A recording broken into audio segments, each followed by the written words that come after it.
Isang magandang araw po uli sa inyong mga kaibigan. Nandito uli kami ngayon at babalikan namin si Rica Joy. Kung natatandaan nyo pa po ay yung na-vlog natin siya nung nakaraan. Mga 2 linggo na siguro nakakalipas nung i-vlog natin siya. Ngayon babalikan natin siya para dalhan siya ng bigas. At samahan nyo kami. Balikan natin siya. Tara, punta tayo.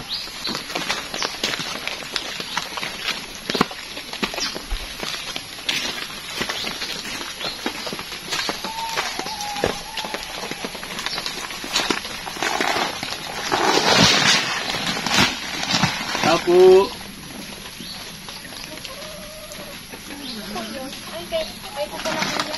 Ay, magandang hapon. Balik kami. Oo, kumusta? Okay naman po. Ayan, pwede ulit kami mag-video? Hindi po pwede kasi po nagagalit na po si Papa eh. Ay, ganun? Opo. Bakit daw? Kaya naman daw po kami ni Papang itagong sa maano po parang kasi po sa paano lang po kasi nakikita daw po kami sa social media. Ay, oo. Naano po yung tatay namin. Oo. Ay, bumalik pa naman sana kami kasi diyan sana namin kayo ng bigas. Nasaan ba si Papa mo? Wala po dito. Nagtatrabaho po. Nagalit siya nung napanood niya. Napanood ba niya? Opo, napanood po niya po. Ay, oo nga ano. Kakausapin sana namin si Papa mo. Pantayin na lang namin. Gusto ko din pala kung anong oras po babalik. Baka po mainit po kayo. Nagkain na ba ng tanghalian? Yun na po. Nagkain na. Bago po nag-alis. Ay sayang, di natin inabutan po. Nang makausap sana natin. Matanong natin kung anong dahilan ba't ayaw na niya magpa-vlog. Sige po, pakausapin ko na lang po. Oo. Pero baka naman pwede ngayon mag-vlog uli kami. Kasi may dala naman kami ngayon eh. So, pwede kasi baka po magalit po si Papa. Saka baka din po dumating yun, magalitan pa po kayo. Oo. Eh, sayang naman. Kasi may naman to kahit maliit na tulong lang eh. Malaking tulong na din sana sa inyo to. Ano ba sabi ni Papa mo? Kayo po kasi ni Papa bakit daw po nasa live daw po ako. Na-interview daw po ako ng isang vlogger. Oo, ayun mga kaibigan, ayaw na palang magpa-vlog ni Rica Joy. Nagagalit daw yung papa niya. Ayaw daw na makita sila sa social media. Mga anong oras kaya ang dadating si papa mo? Hindi ko rin po alam kasi kanina lang po nag-ulit. Pero galit na galit siya? Hindi mo po masyado. Naano lang po siya dun sa nakita niya sa video? Oo, sayang, viral pa naman mga kaibigan itong si Rica Joy. Nasa 160,000 na yan yung views niya. Kahit ngayon lang, kasi sayang naman, ang layo ng... Hindi na po kasi pwede eh, kasi baka po galitan din po ako ni Papa. Kasi nung nakaraang punta niyo po dito, wala po sila Papa. Tapos ako lang po yung mag-isa dito sa bahay ngayon. Wala po akong kasama. Sa bagay, kahit sana ngayon lang, layo na din kasi nung pinuntahan namin. Nag-ano ba si Papa mo ngayon? Side na lang po dyan sa mga trabaho namin. Malaking tulong sana sa inyo ito kung makakalibre na kayo ng ulam tsaka bigas. Malay mo may magtulong sa inyo sa pagpapagawa ng bahay. Inisip mo din po yun, kaso po nagalit nga po sa amin si Papa kasi nakita nga po niya sa vlog ko. Yung paano kaya ito? Umalis na lang po kay Kuya. Baka po biglang dumating po sa amin ay magalit po. Baka magalit din po sa inyo. Hindi naman siguro magagalit si Papa mo. Hindi ko din po alam, pero nung nakita niyo po kasi yung vlog ko sa YouTube, nagalit po ko na nakita niyo. Kasi hindi niya po alam na ganun po. Kasi hindi po niya alam na bakit po pagkain namin. Ngayon din po kasi manood yun sa mga vlog-vlog. Nanonood din siya. Wala namang masama sana doon sa vlog natin nung nakaraan eh. Yun nga po, hindi ko nga po alam kung bakit nagalit na lang po sa akin. Okay naman po sana yung vlog natin dito kay Rica Joy. Wala namang na-interview lang po natin siya nung nakaraan. Gawa ng Maganda po kasi yung kwento ng buhay ni Rica Joy eh. May potential po sana. Ate, huwag ka na pong mag-video. Baka po kasi dumating po si Papa, magalit lang po lalo. Hindi, bibidyo lang namin para katunayan na na papakita din namin doon sa mga sponsor namin na hindi ayaw nyo na magpa-vlog. Kuya, huwag nyo na lang pong i-video. Sabihin nyo na lang po. Hindi, i-video na lang din namin para kung sakali meron kaming protection tsaka protection din sa inyo. Nagpaalam naman kami sa iyo nung nakaraan na magbablog, di ba? Opo, pero hindi na po ako pinayagan ngayon. Sino nakita pa nga po ni Papa yun. Ngayon, i-video lang namin para protection sa amin ha. Tsaka protection din sa iyo na wala kaming ginawang masama sa iyo, Kasi baka magka-problema nga tayo. Basta hindi naman kami pumasok diyan. Huwag niyo na pong i-upload po kasi baka po makita ni Papa magalit po sa akin video. Sayang naman sana may upload namin para sayang na din kasi yung punta namin dito ay. Ayun nga din po yung ko kasi biglaan nga po kayo nagpunta, hindi ko nga din po alam. Tsaka baka din po dumating ng biglaan si Papa, baka po makita kayo, magalit lang po. Pati po kayo madamay. Bro, na lang, mabalik na lang kami. Sige po. Baka sabi mo na lang. Sige bukas. Po, bukas.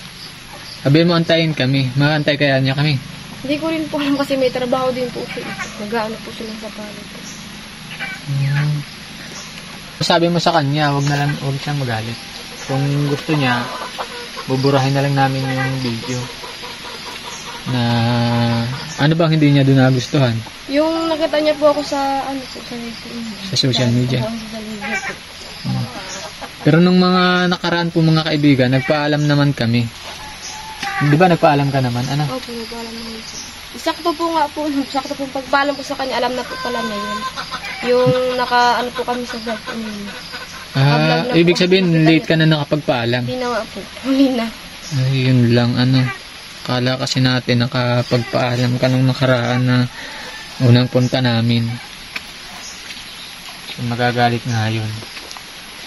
Sabihin mo na lang din kay Papa mo, pasensya na Sabihin mo huwag siyang magalit. Kasi ang layo din naman sana namin, matulungan kayo.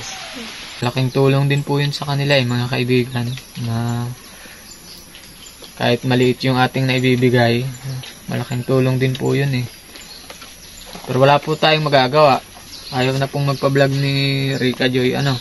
Maalis na lang kami. Sige po, iwan nyo na lang po yung bigas. Ayun, iwan na lang daw natin yung bigas. It's a prank lang po. It's a prank. It's a prank lang po. Bumalik tayo dito kay Rica Joy para ihatid nga po itong bigas at naabot natin siya. Wala yung papa niya. Kasi nagtatrabaho po. Nagtatrabaho.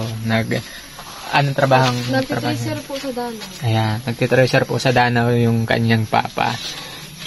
Kahit maulan po mga kaibigan, yung papa niya po ay nagtitracer. Ayan, napakasipag po nung papa ni Rica Joy. Ang ulan ngayon dito sa amin, kita nyo, pakita mga labo. Basang-basa ang putik, tingnan nyo. Ayan, ang putik. Pero andun pa rin yung papa niya nagtatrabaho.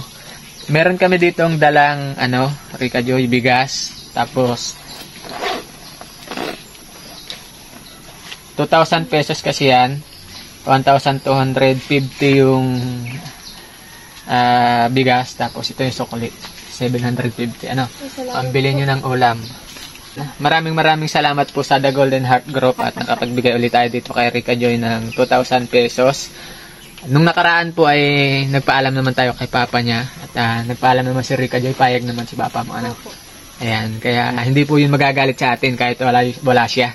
Pwede tayong mag-vlog dito. Tsaka nga pala mga kaibigan, gusto nating matulungan si Rica Joy na magkaroon ng bahay kasi tingnan nyo yung bahay nila. Ayan, siya, natulong na ba dyan sa loob? Hindi pa naman po. Hindi pa naman. Sa loob po aircon ito. Nakita nyo naman yung vlog natin nung nakaraan, na yung loob nito. Pero gusto natin silang tulungan na magkaroon ng bahay. Kaya nga lang wala pa tayong pondo. Ngayon, meron po tayong plano para sa kanila. Maglilikom tayo ng pondo. Sa mga gusto pong tumulong kay Rica Joy para mapatayuan ng bahay, Yung kasing video niya ay umabot na ng 160,000 views. Ngayon, kung tayo magbabayanihan piso sa kada isang manonood, makakaipon siya ng 160,000 pesos.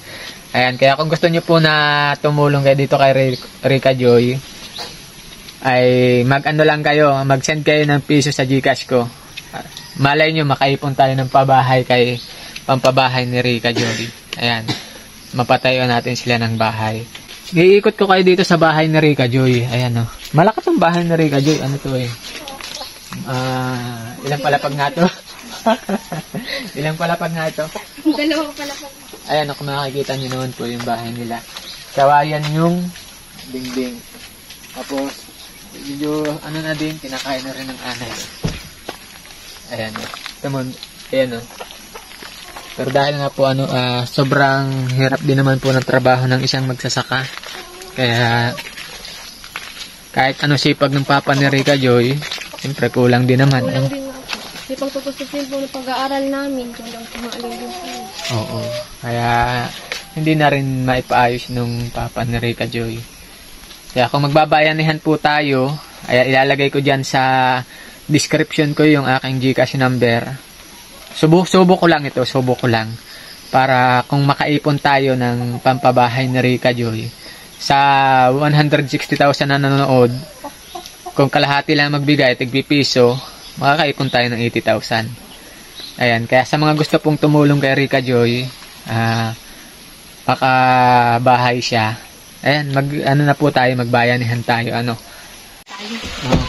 Ayan mga kaibigan, maraming salamat po uli sa The Golden Heart Group. Sa The Godmother, ayan, sa mga bumubuo po ng The Godmother, maraming salamat. Kay Michael Hausian TV, maraming salamat. Kay Tita London, ayan, maraming salamat po. Tsaka kay Mr. and Mrs. Bill Kitchen, maraming salamat. Anong masasabi mo, Rica, doon sa ating mga manonood? Maraming salamat po dun sa mga tumulong po sa akin. Nakakatustos na din po sa mga namin dito. Tulad po ng bigas, tapos yung pira po na kahit kaunti lang po, basta po nakatulong po sa pamilya ko, tsaka po sa akin. Maraming salamat po. Ayan. Ayun lang mga kaibigan, ipapasok ko na itong at nababasa na. Maulan dito sa amin ngayon. At kami ay mabalik na rin uli sa Panganiban. Thank you dito, Rica Joy. Ikaw na bahala dito,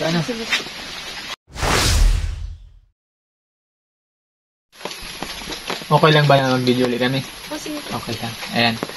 Ang gawin natin script ngayon, yung kunwari, pagdating ko, makakatok ako sa inyo, tapos malabas ka. Tapos, sabi mo, ikaw pala kuya. Sabi mo, kuya, hindi na muna ako mapablog. Ayoko na muna magpa-vlog. Tapos tatanungin kita. Tapos sasagot ko kung bakit. Tapos pipilitin kita. Patagalin natin ng 8 minutes. Sige. Ganun na lang gawin natin.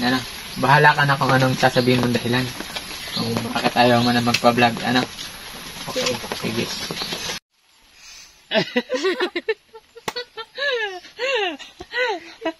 Okay. Sige. Ulit. Kung i-upload po sa,